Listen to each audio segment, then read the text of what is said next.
The plasma bolt seared past Marcus Chen's shoulder as he threw himself against Queen Lyrale's throne, his body becoming a shield between her and the assassin's weapon. The Zephyrian War Council erupted into chaos, alien delegates diving for cover as energy blasts scorched the crystalline walls of the royal chamber. Marcus felt the heat of another shot pass inches from his head, his human reflexes barely keeping pace with technology designed to kill beings far faster than his species. "Down!" he shouted, pushing the queen behind the massive throne carved from living starstone. Her silver eyes met his for a split second. Surprised, calculating, alive. The assassin, a Korthak mercenary with 4 arms and cybernetic targeting implants, advanced through the panicking crowd with methodical precision. Each step brought death closer to the most powerful ruler in 3 galaxies. Marcus had no weapon, no armor, nothing but the combat training Earth's military had drilled into him before humanity's first contact with the Zephyrian Empire. He was supposed to be a cultural attaché, a bridge between species, not a bodyguard. But as he watched the killer's primary arms raise twin plasma rifles toward the Queen's position, instinct overrode protocol. The human launched himself across 15 feet of polished floor in a desperate tackle. The Korthak's lower arms caught him mid-air, claws raking across his ribs, but Marcus's momentum carried them both into a pillar, alien blood purple and viscous, mixed with human red as they crashed to the ground. The mercenary's superior strength began to tell immediately, 4 hands working to pin Marcus while mandibles clicked with predatory satisfaction. "Primitive mammal," the assassin hissed, in accented galactic standard. "You cannot stop the hegemony's will." Marcus headbutted the creature's primary skull, feeling chitin crack against his forehead. Stars exploded across his vision, but he kept fighting, kept clawing, kept the killer's attention focused on him instead of Queen Lyrale. Behind them he heard the distinctive hum of Royal Guard weapons finally charging, but they couldn't risk a shot with the combatants so close together. The Korthak's secondary hands found Marcus's throat, squeezing with hydraulic pressure that would have collapsed a normal human windpipe. But Chen had modifications. Military-grade genetic therapy that enhanced bone density, muscle response, and oxygen efficiency. Humanity's contribution to galactic warfare was always adaptation, always finding ways to make their biology keep pace with more advanced species. He drove his knee into the assassin's thorax, feeling something give way with a wet crunch. The creature's grip loosened just enough for Marcus to break free and roll toward one of the dropped plasma rifles. His fingers closed around alien metal as the Korthak's claws raked across his back, shredding the formal diplomatic jacket he'd worn to the peace negotiations. The weapon felt wrong in his hands, designed for a different grip, different reflexes, but Marcus had trained on captured Korthak equipment during the border wars. He rolled onto his back and fired point-blank into the assassin's center mass. The blast tore through the creature's armor plating and sent it sprawling across the chamber floor. Silence fell like a curtain. Marcus lay gasping, blood pooling beneath him, the rifle trembling in his grip. Around the chamber, delegates slowly emerged from cover, their various forms of breathing creating an alien symphony of relief. The royal guards, tall and elegant in their crystalline armor, moved to secure the perimeter with fluid efficiency. Queen Lyrale approached with measured steps, her flowing robes unmarked by the violence. She knelt beside Marcus, studying his wounds with clinical interest. Her fingers, pale and longer than human digits, hovered over the claw marks on his chest without quite touching. "Why?" she asked, her voice carrying harmonics that human ears couldn't fully process. "Your species serves as diplomatic observers. You have no obligation to protect Zephyrian royalty." Marcus struggled to sit up, wincing as torn muscle protested. "Seemed like the right thing to do," he managed between labored breaths. "Besides, you're not just Zephyrian royalty. You're the only leader keeping this coalition together." The Queen's expression remained unreadable, but something flickered in her silver eyes. Around them, medics arrived with floating stretchers and bioscanners, their movements efficient and practiced. But Lyrale didn't move from Marcus's side, even as purple and red blood stained her ceremonial robes.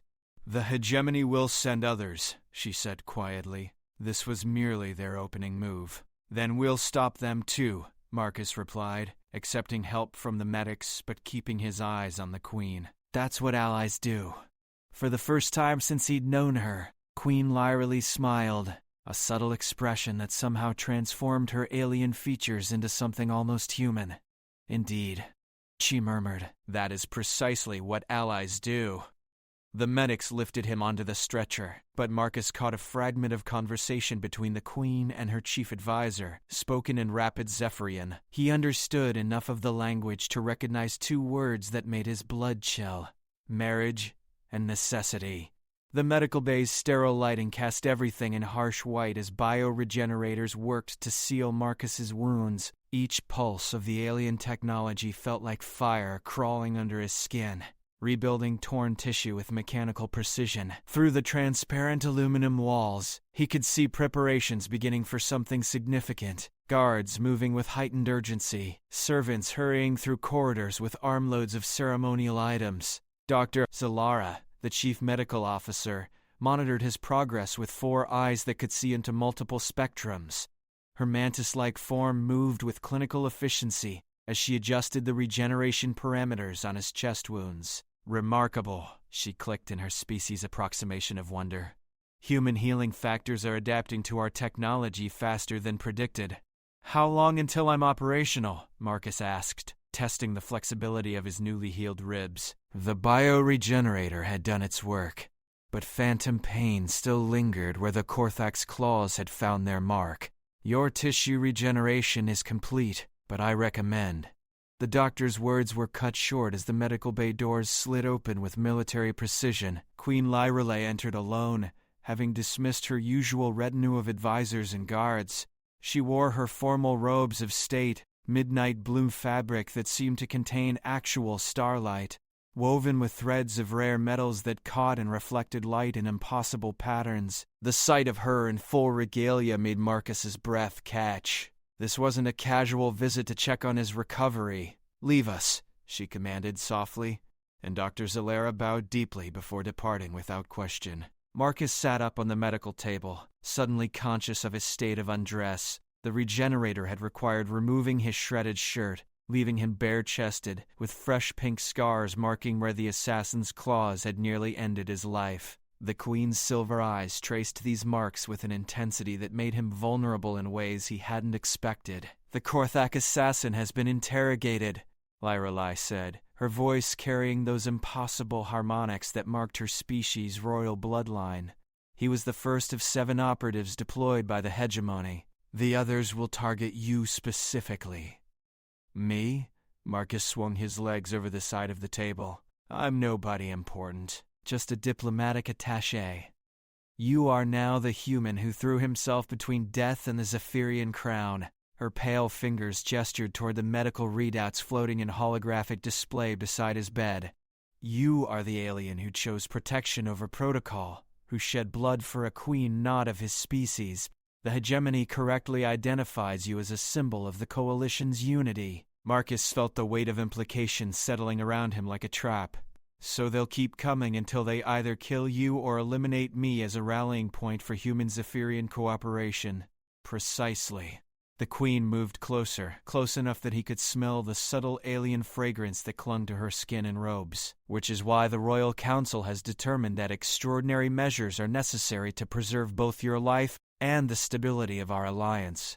She touched a control on her wrist, and the medical bay's walls shifted to display a 3-dimensional map of current political alignments across the known galaxy. Green zones showed coalition territories, growing smaller each day as red hegemony space expanded like a cancer. Yellow neutral zones flickered between allegiances with each passing hour. 17 species maintain their alliance with Zephyria based on the strength of our bond with humanity, Lyralee explained, her long finger tracing connection lines between star systems. Your species' reputation for loyalty and sacrifice has become the foundation of their trust. If the hegemony succeeds in killing you, or in demonstrating that humans can be eliminated at will, these alliances will crumble. Marcus studied the tactical display, his military training automatically calculating supply lines, defensive positions, and strategic weaknesses.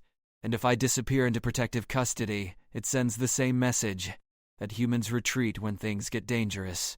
Correct. The queen's hand fell to her side, but she remained close enough that he could see flecks of deep blue within her silver irises. However, there exists a third option, one that would place you under the permanent protection of Zephyrian law, while simultaneously strengthening the symbolic bond between our species. The word marriage hung in the air between them, unspoken, but Marcus heard it as clearly as if she'd struck a gong. He stared at her perfect alien features, trying to read intentions behind expressions evolved on a different world under a different sun. A political marriage, he said slowly.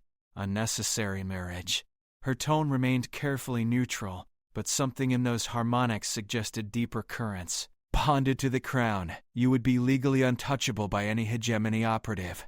The symbolic weight of such a union would declare to the galaxy that humanity and Zephyria are truly unified, not merely allied. Marcus looked at his hands, scarred now, marked by alien violence in defense of an alien queen. And what do you get out of this arrangement, besides a strategic asset? For the first time, Queen Lyralei's perfect composure cracked. She turned toward the star map, her back straight and royal, but her shoulders carrying a weight that sudden vulnerability revealed. I get someone who will throw himself between me and death without calculating the political cost, she said quietly. Someone who sees me as worth protecting, not just preserving. The medical room's silence stretched between them while Marcus processed the full scope of what she was offering. Marriage to an alien queen, binding him forever to a species he'd known for less than 2 years, but also partnership with the one leader who might be able to hold the galaxy together against the hegemony's expansion. When? He asked. She turned back to face him, and for just a moment, the queen's mask slipped enough to reveal the woman beneath. Tomorrow. The ceremony must be completed before the next hegemony strike arrives. The coronation chamber had been transformed overnight into something beyond human imagination. Crystalline formations native to Zephyria's twin moons hung in perfect geometric patterns, each one resonating with harmonic frequencies that created music at the edge of hearing. Representatives from 47 species filled the vast space, their forms ranging from the familiar humanoid to geometric shapes that existed partially in dimensions human senses couldn't perceive. Marcus stood at the altar wearing ceremonial armor that Earth's diplomatic corps had jury-rigged from human and Zephyrian components. The chest piece bore fresh battle scars from the assassination attempt, polished but not concealed by Zephyrian tradition. Wounds earned in defense of the crown were honors to be displayed, not hidden. His hands trembled slightly as he watched Queen Lyralae approach through the assembled delegates. She moved like liquid starlight, her wedding robes flowing with patterns that shifted based on the observer's position and species. For humans, the fabric appeared deep blue with silver threading. For the Korthak delegates who had disavowed the hegemony, the same materials showed red and gold harmonies. Each species saw symbols of hope and unity, rendered in colors that spoke to their evolutionary psychology. Behind her walked representatives of the Zephyrian Royal Council, their crystalline masks reflecting light in patterns that conveyed complex political meanings. Marcus caught sight of Chancellor Vorthak, whose initial opposition to human inclusion in the coalition had been legendary. Now the elderly statesman carried the ceremonial bonds that would link two species through the union of their representatives. "This is unprecedented," whispered Ambassador Kellyan from the Proxima Federation, her translated voice carrying uncertainty. "No Zephyrian monarch has ever bonded outside their species. Unprecedented times require unprecedented actions," replied General Thex, whose insectoid features couldn't smile but whose posture conveyed approval. The human proved his commitment with blood. Now the Queen proves hers with law. Marcus felt the weight of galactic politics pressing down on him as Lyralae reached the altar. Up close he could see the careful control she maintained over her expression, the way her silver eyes remained focused forward while delegates whispered in languages that spanned a dozen evolutionary paths. This was as much a risk for her as it was for him. A queen, binding herself to an alien species in defiance of millennia of tradition. The bonding ceremony itself was older than interstellar travel, rooted in Zephyrian customs that predated their rise to galactic prominence. High Priest Morvain began the ritual chanting in languages that had been ancient, when humanity was still discovering fire. Each verse built upon the previous one, creating harmonics that resonated through the crystalline formations overhead. As the ceremony progressed, Marcus began to understand that this wasn't merely political theater. The bonds being woven around his and Lyrelai's joined hands were more than symbolic. They were legal constructs that would rewrite his DNA at the quantum level, marking him as part of the Zephyrian royal line.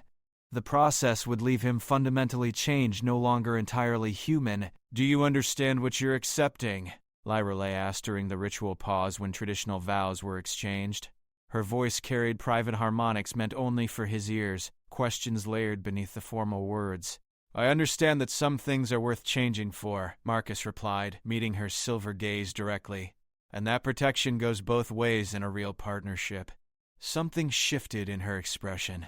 Surprise, perhaps, or recognition. The ritual bonds around their wrists began to glow with energy that felt warm against human skin, and Marcus realized that whatever was happening to him was happening to her as well. The quantum markers that would identify him as Zephyrian royalty were being matched by complementary changes in her own genetic structure. "The crown acknowledges the sacrifice of Marcus Chen of Earth," High Priest Morvain intoned, his voice enhanced by harmonic amplifiers that carried the words to every corner of the chamber. "For his blood willingly shed in defense of the realm, for his courage freely given, without thought of reward." The assembled delegates responded in unison, each species offering their traditional acceptance in harmony with the others. The sound was overwhelming, a symphony of approval that spanned evolutionary paths and stellar distances. "The crown offers the gift of line and law," the priest continued, raising the ceremonial blade that would seal their bond. "That sacrifice might be answered with sacrifice. That courage might be matched with courage." Marcus felt the blade's edge draw a thin line across his palm, alien metal sharp enough to part his skin without pain.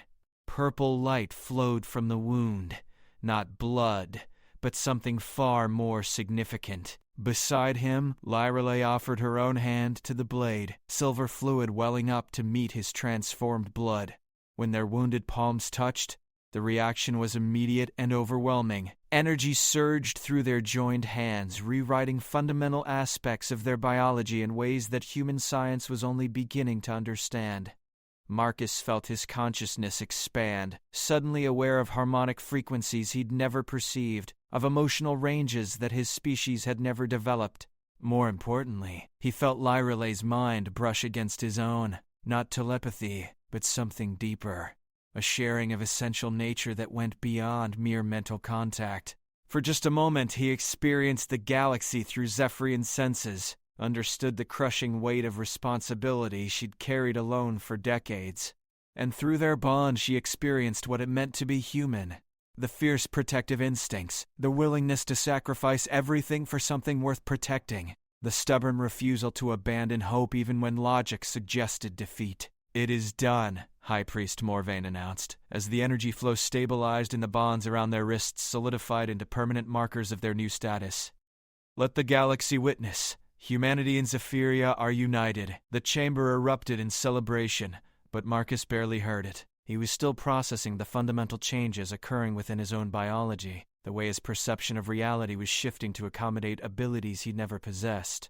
More disturbing was his growing awareness of Lyrelai's emotional state, relief, satisfaction, but also something that felt dangerously close to actual affection. As delegates pressed forward to offer congratulations, Marcus realized that he'd entered something far more complex than a political marriage. The quantum bonds linking them weren't just legal constructs, they were creating a genuine connection between two minds shaped by completely different evolutionary paths. And in the depths of space, hegemony ships detected the massive energy signature created by the bonding ceremony. Their target had just become exponentially more valuable and exponentially more dangerous to approach.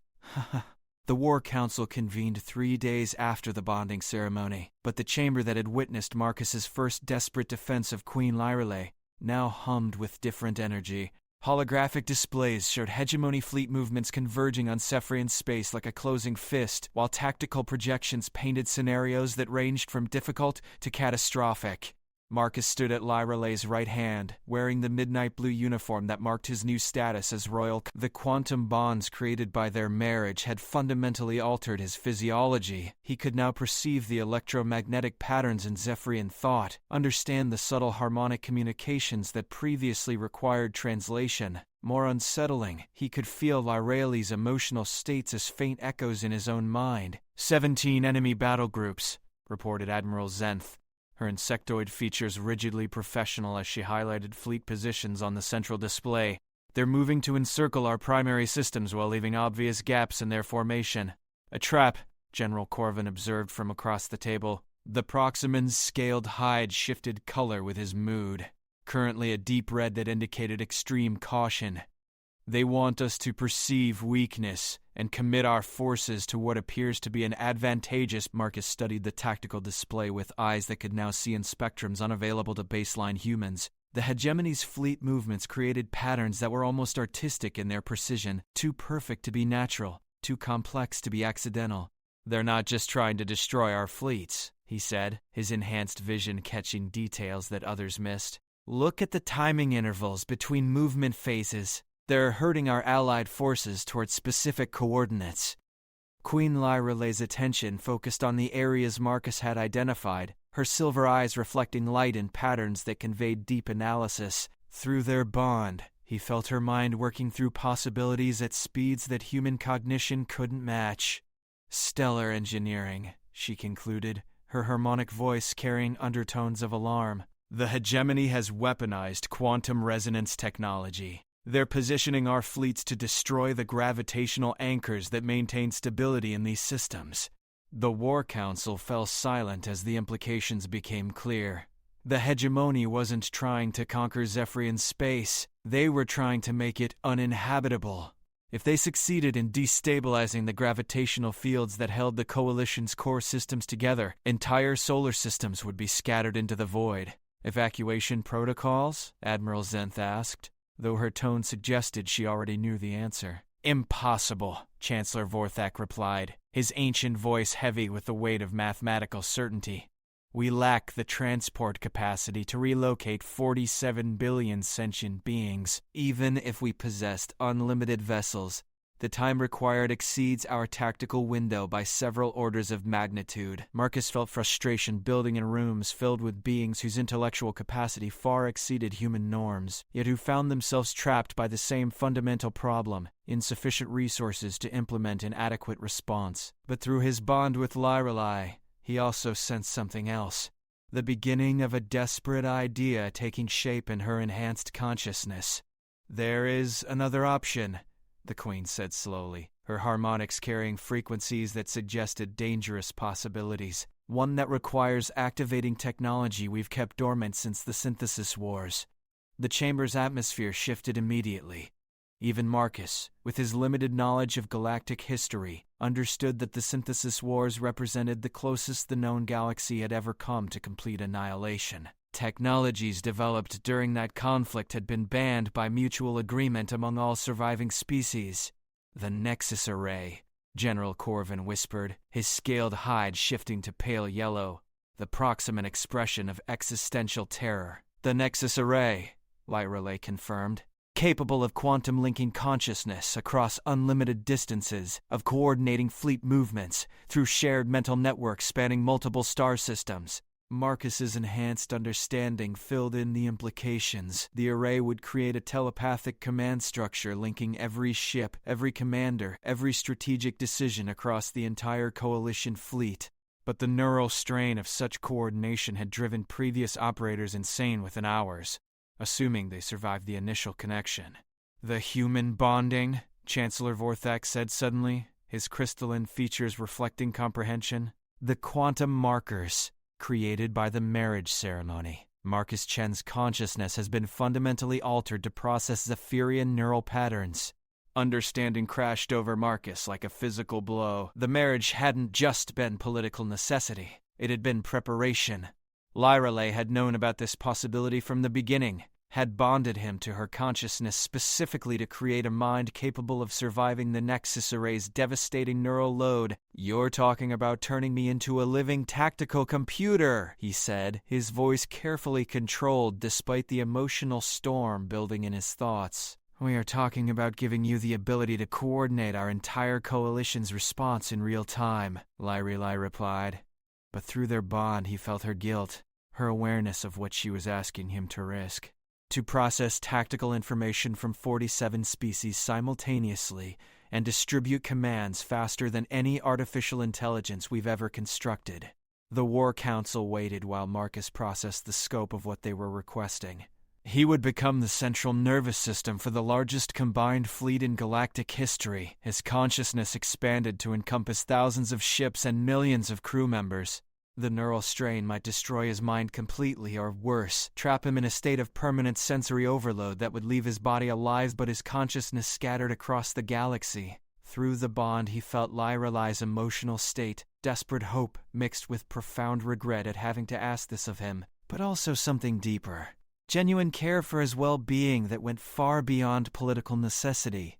"How long would I need to maintain the connection?" Marcus asked. 6 hours, Admiral Zenth replied. "Precisely.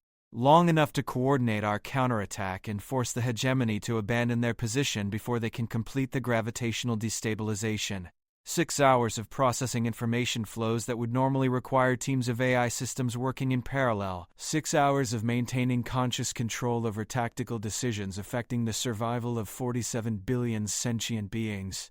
Marcus looked at the tactical display showing hegemony forces positioning for their final assault, then at the faces of beings whose evolutionary paths had led them to this moment of desperate cooperation. Through his bond with Lai, he felt the weight of responsibility that had shaped her entire existence. The knowledge that her decisions would determine whether civilization survived or was scattered to the void. "When do we begin?" he asked. The Nexus Array occupied an entire sub-level of the Royal Palace, its crystalline matrices extending deep into Zephyria's crust, where geological stability provided optimal resonance conditions. Marcus descended through layers of security that had been established during the synthesis wars, past weapons systems designed to eliminate any operator whose mind had been compromised by the array's influence. Each step down the spiral ramp brought him closer to machinery that hummed with barely contained quantum energies. The walls themselves were constructed from materials that existed partially outside normal space-time, their surfaces reflecting images that showed past and future simultaneously. Marcus's enhanced vision allowed him to perceive patterns in the crystalline structures that baseline humans would have found maddening. Geometric forms that followed mathematical principles his species had never developed. Queen Lyreley walked beside him, her presence both comforting and terrifying through their bond. She would serve as his anchor during the connection, the stable point of reference that might prevent his consciousness from dissolving completely under the array's influence. But Marcus could feel her fear, not for the battle's outcome, but for what might remain of his mind when the process was complete. The Zenethi Empire used similar technology to coordinate their war fleets during the synthesis conflict, she explained as they reached the array chamber's outer doors. Their operators maintained consciousness for an average of 47 minutes before experiencing complete neural collapse. "Encouraging," Marcus replied, though his attempt at humor felt hollow in the face of the massive responsibility awaiting him. The array itself defied easy description. Quantum crystalline formations rose from the chamber floor in patterns that seemed to shift when observed directly, their surfaces reflecting light that hadn't been generated by any visible source. At the center stood a throne-like construct, designed to interface directly with neural tissue, its contact points designed for Zephyrian physiology but modified to accommodate human anatomy. Technical teams swarmed around the apparatus, making final adjustments to quantum resonance fields while monitoring readouts that displayed information in languages spanning multiple evolutionary paths. Zalara supervised the biological monitoring systems, her mantis-like form moving with precise efficiency as she calibrated life support protocols. "Neural interface is stable," she reported as Marcus approached the central throne. "Quantum bond markers are responding to array frequencies within acceptable parameters. However, I must emphasize that we have no data regarding human psychological response to this level of consciousness expansion. Marcus nodded, while studying the interface contacts that would link his nervous system directly to the galaxy-spanning network. Each connector represented a pathway that would flood his mind with sensory information from thousands of sources simultaneously. Ship sensors, crew reports, tactical analyses, all flowing through his consciousness at speeds that would make normal thought impossible. "Fleet status?" he asked, settling into the throne while technicians attached monitoring leads to his temples and wrists. "All Coalition vessels have reached their assigned positions." Admiral Zenth's voice came through the chamber's communication system. "Hegemony forces are beginning their final approach toward gravitational anchor points. We estimate 37 minutes until they achieve optimal positioning for stellar engineering deployment." Marcus felt the first interface connections activate, his awareness suddenly expanding to include sensor readings from ships scattered across multiple star systems. The sensation was overwhelming. Thousands of perspectives flooding his consciousness simultaneously, each one demanding attention and analysis. Through his bond with Lyralee, he felt her steady presence serving as a stabilizing influence, her mind helping him maintain some sense of individual identity amid the chaos of expanded awareness. "Neural activity is within sustainable ranges, Doctor," Zalara reported, though her tone suggested uncertainty. "However, consciousness integration is proceeding faster than projected. At current rates, complete array synchronization will occur in less than 5 minutes." Marcus barely heard her words. His awareness was expanding exponentially, encompassing not just ship sensors but the thoughts and decisions of thousands of crew members across the Coalition fleet. For a terrifying moment, he felt his individual consciousness beginning to dissolve into the collective awareness of 47 species working toward common purpose. But Lyralee's presence through their bond provided an anchor point, a reminder of who he was beneath the flood of alien perspectives. He focused on that connection, using it to maintain enough individual identity to function as a coordination point rather than simply becoming absorbed into the collective. "Array synchronization complete," a technician announced. "All fleet elements are reporting neural link establishment." Suddenly, Marcus could perceive the entire tactical situation with perfect clarity. Every ship, every weapon system, every crew member existed as part of an interconnected awareness that allowed him to process strategic information at superhuman speeds. The hegemony's complex attack pattern became transparent. Their true objective wasn't just gravitational destabilization, but the capture of specific Zephyrian technologies that would give them decisive advantages in future conflicts. More importantly, he could see the solution, a coordinated response that would require split-second timing across thousands of ships, precise positioning that would trap the hegemony forces between advancing coalition fleets and the gravitational anomalies they were trying to create. Through the array, Marcus began issuing commands at the speed of thought, his consciousness orchestrating a response that spanned star systems. Each ship received precise coordinates and timing instructions, their movements coordinated to create a tactical formation that would be impossible to achieve through traditional communication methods. The battle for the galaxy's survival had begun, and for the first time in the conflict, the Coalition would fight with perfect unity of purpose.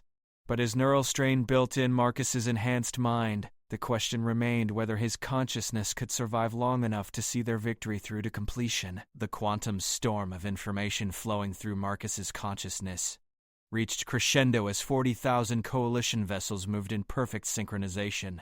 Through the Nexus array, he experienced every sensor reading, every weapon's discharge, every navigational adjustment as if they were extensions of his own body. The hegemony's trap was closing exactly as intended, but now they found themselves caught within their own snare. "Hegemony command ship is attempting to withdraw," Admiral Zenth's voice reached him through layers of interconnected awareness.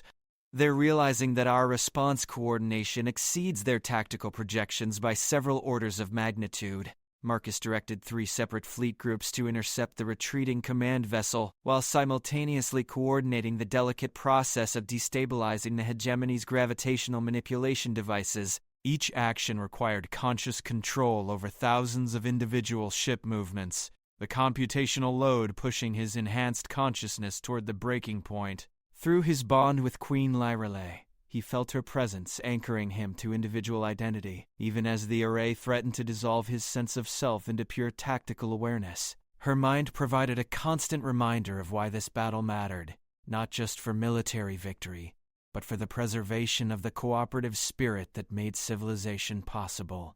Neural stress indicators are approaching critical thresholds, Dr. Zalara reported, her voice tight with concern. Subject consciousness is beginning to fragment across multiple neural pathways. Marcus barely registered the warning. His awareness had expanded to encompass not just tactical coordination, but the emotional states of millions of crew members fighting for their homes and families. The weight of their hopes and fears pressed against his consciousness like a physical force, threatening to overwhelm the individual identity that Lyralay's presence helped him maintain. But through that expanded awareness came understanding. The hegemony's forces weren't just following military orders. They were driven by the same desperate circumstances that motivated the coalition. Their worlds were dying, their resources depleted, their choices reduced to conquest or extinction. For a moment, Marcus felt genuine sympathy for beings he was orchestrating the destruction of. That moment of humanitarian connection nearly cost him everything. His consciousness wavered, torn between tactical necessity and emotional comprehension of his enemy's situation. The array's quantum matrices fluctuated as his mental coordination faltered, sending ripples of uncertainty through the entire coalition fleet. "Marcus!" Lyralay's voice reached him through their bond, carrying harmonics of alarm and determination. "Remember why we fight. Not to destroy, but to preserve. Not for conquest, but for survival." Her words provided the focus he needed to stabilize his fragmenting consciousness. The coalition wasn't fighting to eliminate the hegemony. They were fighting to create space for negotiation, to force a pause in the conflict that might allow diplomatic solutions to emerge. With renewed purpose, Marcus coordinated the final phase of their counterattack. Coalition forces converged on hegemony positions with precision that made resistance impossible, but their weapons were set for disabling rather than destructive effect. Ship after ship was neutralized through electromagnetic pulses and gravitational manipulation rather than explosive destruction. The hegemony's command ship, finding itself completely surrounded by cut off from escape routes, transmitted a surrender signal that Marcus felt as a wave of relief flowing through both fleets. The immediate crisis was over, but the larger questions of galactic stability remained to be addressed. "Array disconnection in 30 seconds. Dr. Zalara announced. "Consciousness integration levels are becoming dangerous to maintain." Marcus began the careful process of withdrawing his awareness from the quantum network, pulling his scattered consciousness back from thousands of individual perspectives toward the singular identity that Lyralay's presence represented. The transition was excruciating, like forcing an expanded gas back into a container far too small to contain it comfortably. As the array's influence faded, Marcus found himself back in his own body for the first time in 6 hours. The throne's neural contacts disengaged with soft clicks, leaving him feeling strangely isolated after experiencing shared consciousness with millions of sentient beings. Queen Lyralay was beside him immediately, her hands supporting him as the array's effects left his nervous system struggling to process normal sensory input. Through their bond, he felt her overwhelming relief that he had survived the process with his core identity intact. "Status report," he managed to whisper, his voice hoarse from hours of minimal physical awareness. "Complete tactical victory." Admiral Zent's voice carried notes of amazement. "Hegemony forces have agreed to immediate ceasefire negotiations. More importantly, representatives from 17 neutral systems are requesting entry into the coalition. They witnessed our ability to coordinate defensive actions without resorting to genocidal tactics." Marcus nodded weakly, understanding that the battle's true victory hadn't been military but diplomatic. By demonstrating that the coalition could defend itself effectively while maintaining humanitarian principles, they had shown the galaxy that alternatives to the hegemony's authoritarian expansion still existed. "The array will remain dormant until the next existential crisis," Queen Lyralay said softly, helping him stand on unsteady legs. "What you accomplish today will become the foundation for a new kind of galactic cooperation." Through their bond, Marcus felt her genuine affection and respect, emotions that had grown far beyond the political necessity that had originally motivated their marriage. They had become true partners, bound not just by quantum mechanics but by shared experience and mutual trust. As they walked slowly from the array chamber toward rooms where natural light could help him readjust to normal human perception, Marcus reflected on the path that had brought him to this moment.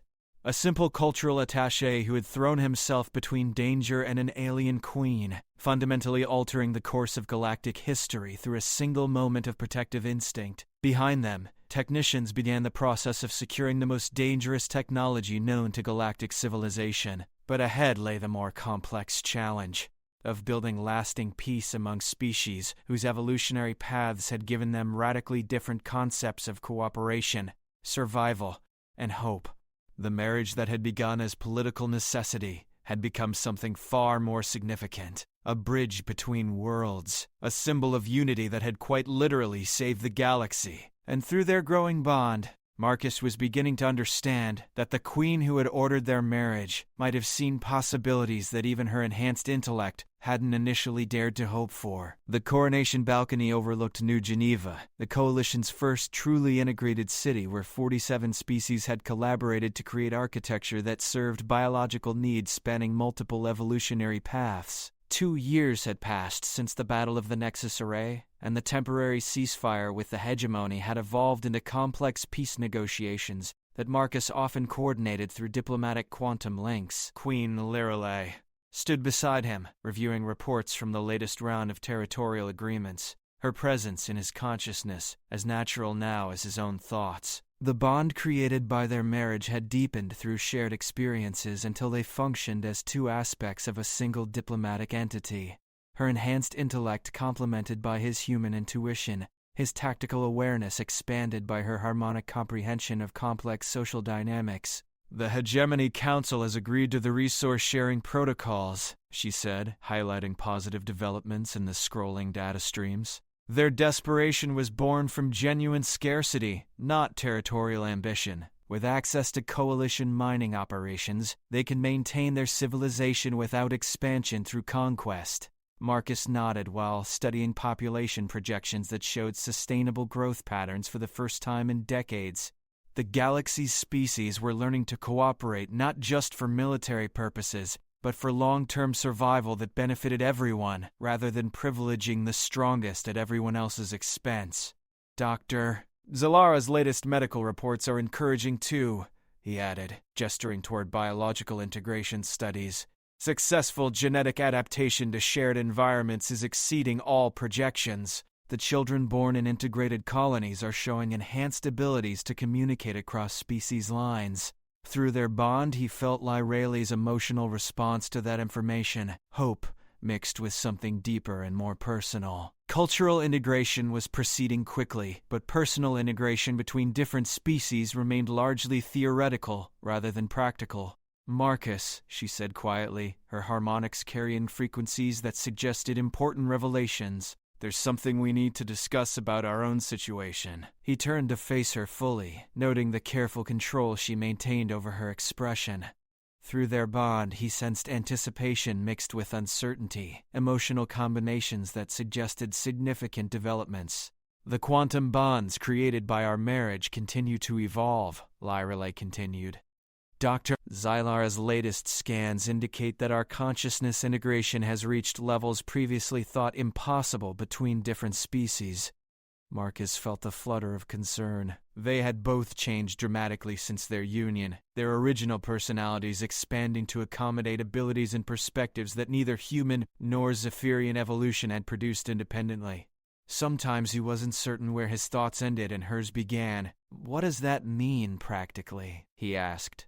Instead of answering with words, Lyrale placed her hand over his, allowing their enhanced connection to convey information too complex for verbal expression. Through the link, Marcus experienced her latest medical consultation, scans that showed their neural integration approaching perfect synchronization, their DNA exhibiting quantum entanglement at the cellular level. But more significantly, Dr. Zalara had detected preliminary signs of biological changes that suggested their bond was creating new possibilities, not just enhanced perception or expanded consciousness, but the potential for completely unprecedented forms of existence. Is this dangerous? Marcus asked, though through their connection he already sensed her analysis. Unknown, she replied honestly. We're entering territory that no previous interspecies bonding has explored, but the changes appear to be positive rather than destabilizing. We're not losing our individual identities. We're creating something new, while maintaining what made us ourselves originally. Marcus looked out over New Geneva, watching beings from dozens of evolutionary paths working together on construction projects that would have been impossible for any single species to complete. The city itself was proof that cooperation could create outcomes that exceeded the sum of separate contributions. Children? He asked, understanding suddenly what her emotional undertones had been suggesting. Theoretical possibility, Lyra Lake confirmed, though her harmonics carried something that sounded remarkably like excitement. Dr. Zelira believes our quantum entanglement might allow for reproduction despite our species' biological incompatibility. Any offspring would represent something entirely new, not human, not Zephyrian, but genuinely hybridized consciousness with abilities we can only speculate about.